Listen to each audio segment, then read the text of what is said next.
Ka lebitso ke Auskatlego Thabana.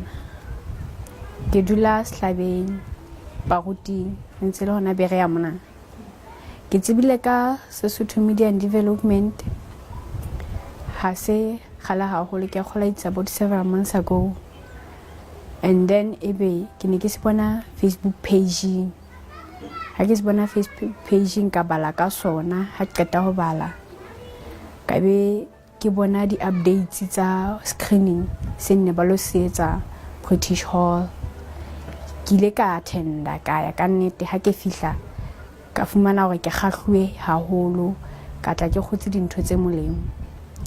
Yaba ke a kopa ka thuso ya bona hore since ke fumane tsebo e batlang le kalo, le nna ke tlotla ke share le community ya mo ke phelang ka yona.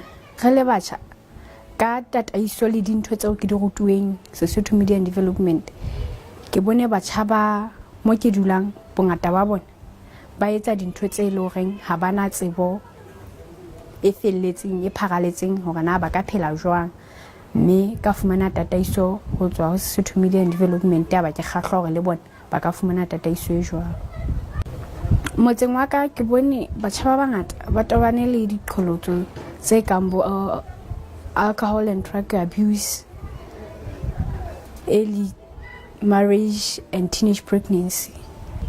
Batjheng ba bang nka ho bona nna ke le motho ke fumane tsebo e kgolo e pharaletseng ka Sesotho Media and Development, mme ke se ke ba kgothaletsa le bona ho attenda di session le hore ha dintho tse jwalo di le teng di community ba attende, mme ba tla kgola se molemo hobane le nna ke mona ke le ka kgola tse molemo.